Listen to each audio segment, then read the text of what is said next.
Namaste दोस्तों. Imagine a world far away from Earth. A world with red deserts, towering volcanoes and hidden mysteries beneath its surface. हम बात कर रहे हैं Mars की. हमारे सोलर सिस्टम के सबसे फैसिनेटिंग प्लैनेट्स में से एक. आज वायोम व्यू पॉइंट पर हम एक्सप्लोर करेंगे कि क्या इंसान मार्स पर कॉलोनी बसा सकता है. अगर हां तो कैसे, और अगर नहीं तो क्यों. आज के एपिसोड में हम जानेंगे कि मार्स कॉलोनाइजेशन के इस ड्रीम को रियलिटी में बदलने के लिए कौन-कौन से स्टेप्स और चैलेंजेस हमें फेस करने होंगे. आप देख रहे हैं वायोम व्यू पॉइंट, जहां हम आपको डेली वीडियोस में साइंस, स्पेस एक्सप्लोरेशन और एंशिएंट मिस्ट्रीज के बारे में बताते हैं. आज का सवाल है, क्या हम मार्स को अपनी नई दुनिया बना सकते हैं? इंसानों के लिए मार्स पर कॉलोनी बसाना सुनने में जितना रोचक लगता है, हकीकत में यह उतना ही चैलेंजिंग है. क्या हमें मार्स पर एक न्यू सिविलाइजेशन बसाने के लिए जरूरी टेक्नोलॉजी और रिसोर्सेज मिल पाएंगे? वैज्ञानिक इस मिशन के लिए डेकेड से रिसर्च कर रहे हैं और अभी भी हमें कई हर्डल्स फेस करने होंगे. इतनी दूर के प्लैनेट पर रहना, वहां की हवा में ऑक्सीजन की कमी और मार्स के बेहद ठंडे टेम्परेचर से लेकर कॉस्मिक रेडिएशन तक हर स्टेप अपने आप में एक मेजर चैलेंज है. सोचिए, अगर इंसान मार्स पर कदम रख पाए और वहां अपना घर बसाए, ये स्पेस एक्सप्लोरेशन के इतिहास में सबसे बेडीडीडी लीप होगी. पर इसके लिए हमें मार्स को समझना होगा और जानना होगा कि कैसे हम इस हॉस्टाइल एनवायरनमेंट में सरवाइव कर सकते हैं. आज के एपिसोड में हम एक्सप्लोर करेंगे क्यों मार्स एक पोटेंशियल सेकंड होम हो सकता है और वहां एक सस्टेनेबल कॉलोनी बनाने में हमें कौन-कौन सी चैलेंजेस का सामना करना पड़ेगा. तो बने रहिए हमारे साथ वायोम व्यू पॉइंट पर और चलिए इस एक्साइटिंग जर्नी पर. अब सवाल उठता है, मार्स ही क्यों? दोस्तों, जैसे जैसे हमारी पॉपुलेशन बढ़ती जा रही है, हमारी अर्थ के रिसोर्सेज लगातार कम होते जा रहे हैं. पोल्यूशन, क्लाइमेट चेंज और हैबिटेट डिस्ट्रक्शन जैसी चुनौतियां अब हमारी सस्टेनेबिलिटी के लिए एक बड़ा खतरा बन चुकी हैं. तो ऐसे में इंसान के लिए एक नए ग्रह की तलाश जरूरी है और मार्स हमें कई मामलों में अर्थ से मिलता जुलता दिखता है. मार्स पर भी डे लेंथ यानी एक दिन की लेंथ लगभग अर्थ जैसी है. वहां सीजन्स भी होते हैं. साइंटिस्ट्स को मार्स की सरफेस पर फ्रोजन वाटर के ट्रेसेस भी मिले हैं, जो लाइफ सपोर्ट के लिए एक क्रूशियल एलिमेंट हो सकता है. लेकिन मार्स पर चैलेंजेस भी हैं. वहां की एटमॉस्फेयर बहुत थिन है और ऑक्सीजन की कमी है. हालांकि मार्स के पोल रीजन्स में आइस कैप्स और कुछ एरियाज में वाटर के ट्रेसेस मिल चुके हैं, जो सजेस्ट करते हैं कि वहां लाइफ को सपोर्ट करने के चांसेस हो सकते हैं. मार्स एक्सप्लोरेशन का फैसिनेशन कोई नया नहीं है. पिछले कुछ दशकों में मार्स पर कई सक्सेसफुल मिशंस हुए हैं. नासा के वाइकिंग मिशन से लेकर परसिवियरेंस रोवर तक और हमारे आईएसआरओ के मार्स ऑर्बिटर मिशन यानी मंगलयान ने मार्स की सरफेस और एटमॉस्फेयर को अंडरस्टैंड करने में काफी मदद की है. हमारा आईएसआरओ का मंगलयान मिशन एक बड़ी सक्सेस स्टोरी रहा है. इसने मार्स की एटमॉस्फेयर और सरफेस कॉम्पोजिशन पर वैल्यूएबल डेटा कलेक्ट किया, जिससे यह पता चला कि मार्स पर मीथेन जैसे गैसेस भी मौजूद हैं. ये गैसेस लाइफ के संकेत दे सकते हैं. जब हम कॉलोनाइजेशन के पोटेंशियल प्लैनेट्स पर नजर डालते हैं, तो मार्स सबसे फीजिबल ऑप्शन लगता है. वीनस, जो हमारे करीब है, वहां का टेम्परेचर और टॉक्सिक एटमॉस्फेयर लाइफ के लिए बहुत हॉस्टाइल है. मून भी एक ऑप्शन है, पर वहां एनवायरनमेंट मार्स जितना स्टेबल नहीं है. मार्स के पास कुछ ऐसी क्वालिटीज हैं जो इसे अर्थ के बाद सबसे प्रॉमिसिंग सेकेंड होम बनाती हैं. मार्स पर एक दिन की लेंथ अर्थ जैसी है, लगभग 24.5 आवर्स, और वहां सीजन्स भी होते हैं, जिससे वहां लाइफ सपोर्ट सिस्टम्स को मेंटेन करना थोड़ा आसान हो सकता है. हालांकि वहां टेम्परेचर बहुत लो होता है, लेकिन सीजन्स होने से हमें वहां एनर्जी मैनेजमेंट में हेल्प मिल सकती है. सबसे बड़ा पॉइंट यह है कि मार्स पर पानी के ट्रेसेस मिले हैं. यह सिर्फ एक होप नहीं है, बल्कि एक प्रूफ है कि मार्स पर लाइफ सपोर्ट सिस्टम्स डेवलप करना थियोरेटिकली पॉसिबल है. फ्यूचर मिशंस के जरिए साइंटिस्ट्स वहां पर और भी वाटर सोर्सेज ढूंढने की कोशिश कर रहे हैं, जिससे मार्स पर लाइफ को सस्टेन करने में हेल्प मिलेगी. तो दोस्तों, मार्स पर कॉलोनाइजेशन का इंटरेस्ट इसलिए है क्योंकि वहां ऐसी कई क्वालिटीज हैं जो इसे एक प्रॉमिसिंग ऑप्शन बनाती हैं।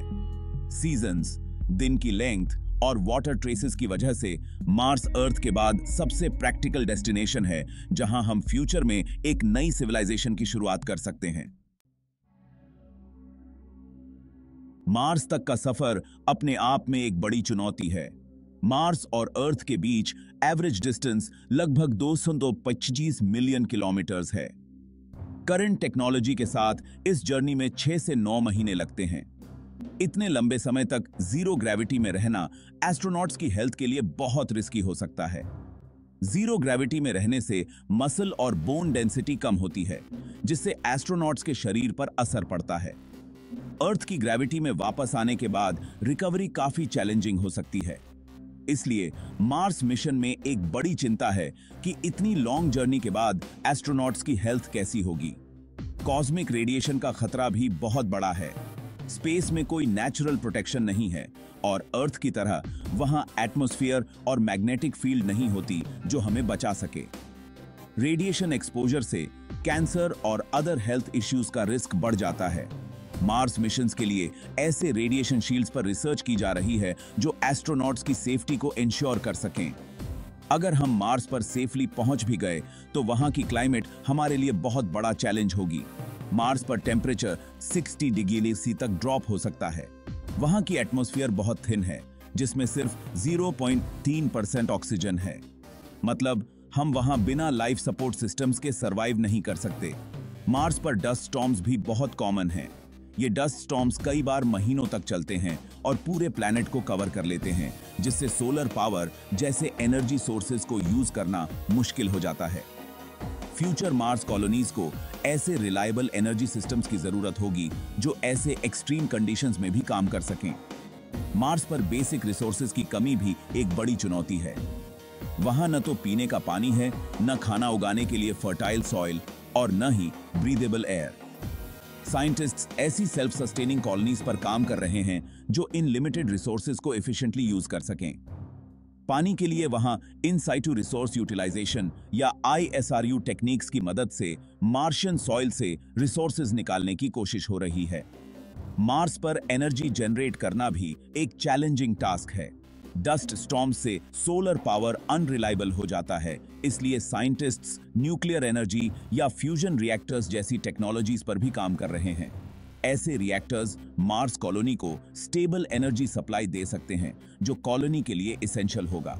आइसोलेशन और साइकोलॉजिकल स्ट्रेस भी एक मेजर कंसर्न है। मार्स पर एक बार पहुंचने के बाद एस्ट्रोनॉट्स को अर्थ के बाहर मंथ्स या इवन ईयर्स तक रहना होगा। इस आइसोलेशन में मेंटल हेल्थ पर काफी प्रभाव पड़ सकता है और इसके लिए भी साइंटिस्ट्स ऐसे स्ट्रेटजीज पर काम कर रहे हैं जो एस्ट्रोनॉट्स की मेंटल वेलबीइंग को सपोर्ट कर सकें। मार्स पर एक sustainable life support system setup करना क्रूशल है। इसके लिए रिसाइकलिंग, ऑक्सीजन प्रोडक्शन और फूड जनरेशन जैसी प्रोसेसेस को मार्स के हार्श कंडीशंस में अडेप्ट करना होगा। हाइड्रोपोनिक्स और इंडोर फार्मिंग सिस्टम्स जैसे इनोवेटिव सॉल्यूशंस से फूड प्रोडक्शन का प्लान है ताकि मार्स कॉलोनी खुद को सपोर्ट कर सके। तो दोस्तों, मार्स पर कॉलोनी बसाना जितना रोमांचक है उतना ही चैलेंजिंग भी है। वहां के हार्श कंडीशंस, रिसोर्स स्कैर्सिटी और आइसोलेशन जैसे फैक्टर्स को ओवरकम करने के लिए कई साइंटिफिक ब्रेक थ्रूज की जरूरत है। अब बात करते हैं उन टेक्नोलॉजिकल एडवांसमेंट्स की जो मार्स कॉलोनाइजेशन को पॉसिबल बना सकती हैं। नासा, स्पेसएक्स, ISRO और यूरोपियन स्पेस एजेंसी यानी ESA जैसे ऑर्गेनाइजेशंस मार्स मिशंस पर काम कर रहे हैं। हर एजेंसी का अपना यूनिक अप्रोच है, लेकिन गोल एक ही है, मार्स पर इंसानों के लिए एक सस्टेनेबल कॉलोनी स्थापित करना। सबसे पहले बात करते हैं स्पेसएक्स के स्टारशिप की, जो मार्स मिशन के लिए एक रेवोल्यूशनरी डिजाइन माना जा रहा है। यह रॉकेट फुली रीयूजेबल है और इसके जरिए बहुत बड़े पेलोड्स को मार्स तक ले जाया जा सकता है। इसका गोल है कि मार्स मिशंस की कॉस्ट को सिग्निफिकेंटली रिड्यूस किया जाए ताकि फ्यूचर मिशंस अफोर्डेबल हो सकें। स्टारशिप का एक और इंटरेस्टिंग एस्पेक्ट है इसका फ्यूल प्रोडक्शन सिस्टम। मार्स की एटमॉस्फेयर में कार्बन डाइऑक्साइड मौजूद है और वहां आइस कैप्स में पानी के ट्रेसेस मिले हैं। इन रिसोर्सेज की मदद से स्पेसएक्स का प्लान है कि मार्स पर ही फ्यूल प्रोड्यूस किया जा सके, जिससे रिटर्न जर्नी में काफी कॉस्ट और रिसोर्सेज की बचत होगी। नासा भी मार्स पर हैबिटेट्स डिजाइन कर रहा है जो मार्स की हॉस्टाइल कंडीशंस में रह सकें। नासा का कॉन्सेप्ट इन्फ्लेटेबल स्ट्रक्चर्स का है जिन्हें मार्स की सरफेस पर इजीली डिप्लॉय किया जा सकता है। इन हैबिटेट्स में oxygen generators, water recycling systems और फूड प्रोडक्शन यूनिट्स होंगे ताकि एस्ट्रोनॉट्स का सर्वाइवल पॉसिबल हो सके। नासा ने अपने परसिवियरेंस रोवर के साथ मार्स पर एक बहुत इंपॉर्टेंट एक्सपेरिमेंट किया, मॉक्सी एक्सपेरिमेंट। मॉक्सी एक ऐसा डिवाइस है जो मार्स की एटमॉस्फेयर से कार्बन डाइऑक्साइड लेकर उसे ऑक्सीजन में कन्वर्ट करता है। ये एक बहुत बड़ा ब्रेक थ्रू है, क्योंकि अगर हम मार्स पर ऑक्सीजन प्रोड्यूस कर पाते हैं तो ये लॉन्ग टर्म कॉलोनाइजेशन के लिए एसेंशियल होगा। हमारा आईएसआरओ भी मार्स एक्सप्लोरेशन में बहुत अहम भूमिका निभा रहा है। आईएसआरओ का मार्स ऑर्बिटर मिशन मंगलयान एक हिस्टोरिक मिशन रहा है। इसने मार्स की एटमॉस्फेयर और सरफेस डेटा कलेक्ट किया, जिससे फ्यूचर मिशंस के लिए काफी इंसाइट्स मिले हैं। अब ISRO future Mars missions plan कर रहा है जो एक्सप्लोरेशन को और आगे बढ़ाएंगे। मार्स पर कॉलोनीज एस्टैब्लिश करने के लिए रोवर्स और ऑटोनोमस रोबोट्स एक बहुत बड़ा रोल प्ले करेंगे। ये रोबोट्स और ड्रोन्स मार्स की सरफेस पर एक्सप्लोरेशन करेंगे, रिसोर्सेज आइडेंटिफाई करेंगे और कई बार स्ट्रक्चर्स भी बिल्ड करेंगे ताकि ह्यूमंस के पहुंचने से पहले एक बेसिक इंफ्रास्ट्रक्चर तैयार हो सके। साइंटिस्ट्स ऐसे 3D प्रिंटर्स डिजाइन कर रहे हैं जो मार्शियन सॉइल यानी वहां के रेगोलिथ का यूज करके बिल्डिंग मटेरियल्स बना सकें। इसे इन साइटू रिसोर्स यूटिलाइजेशन ISRU कहा जाता है। इस अप्रोच के जरिए हम लोकल मटेरियल्स से स्ट्रक्चर्स बना सकते हैं, जिससे मार्स पर कॉलोनी इस्टेब्लिश करना थोड़ा आसान हो जाएगा। एनर्जी प्रोडक्शन मार्स पर एक क्रिटिकल फैक्टर है। सोलर एनर्जी मार्स पर फीजिबल है, पर डस्ट स्टॉर्म्स के दौरान ये अनरिलायबल हो जाती है। इसलिए साइंटिस्ट्स कॉम्पैक्ट न्यूक्लियर रिएक्टर्स और फ्यूजन रिएक्टर्स पर भी काम कर रहे हैं जो मार्स कॉलोनीज को कांस्टेंट एनर्जी सप्लाई दे सकते हैं। फूड प्रोडक्शन मार्स पर एक और मेजर चैलेंज है।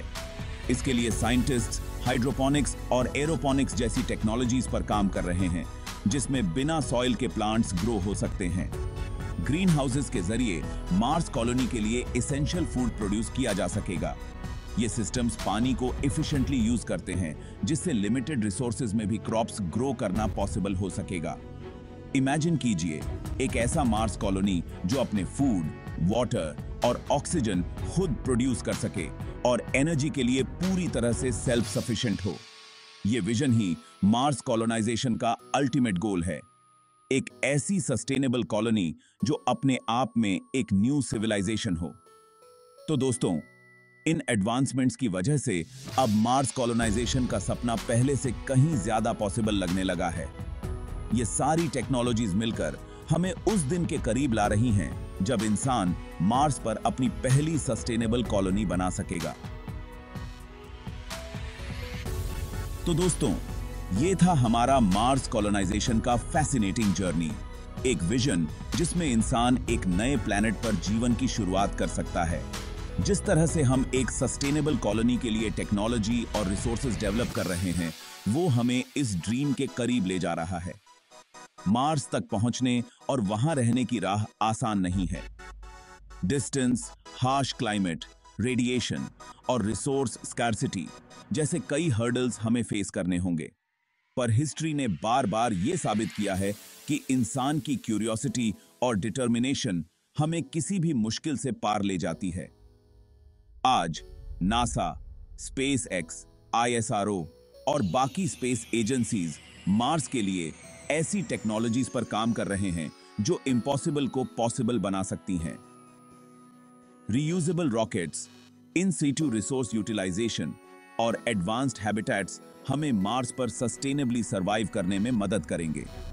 मार्स को एक सेकंड होम बनाना सिर्फ साइंस का ड्रीम नहीं है, ये हमारी सर्वाइवल और एक्सप्लोरेशन की इंस्टिंक्ट का हिस्सा है। ये वो कदम है जो आने वाली जनरेशंस के लिए स्पेस में एक नया फ्यूचर एस्टैब्लिश कर सकता है। आज मार्स की तरफ हमारा ये कदम फ्यूचर एक्सप्लोरर्स और साइंटिस्ट्स के लिए इंस्पिरेशन है। हो सकता है कि आने वाली जनरेशन में कोई स्टूडेंट आप में से ही मार्स पर कदम रखने वाला पहला इंसान हो। वायोम व्यू पॉइंट का मकसद यही है कि हम क्यूरियोसिटी और एक्सप्लोरेशन के इस जर्नी में आपके साथ चलें। अगर आपको इस जर्नी ने इंस्पायर किया हो तो वायोम व्यू पॉइंट को सब्सक्राइब करें और बेल आइकन को प्रेस करना न भूलें ताकि आप हमारे फ्यूचर वीडियो से जुड़े रहें। स्पेस एक्सप्लोरेशन के इस रोमांचक सफर में हमारे साथ बने रहें। हम मिलते हैं अगले एपिसोड में एक नए मिस्ट्री और एडवेंचर के साथ। जय हिंद। ऑन बेकिंग है।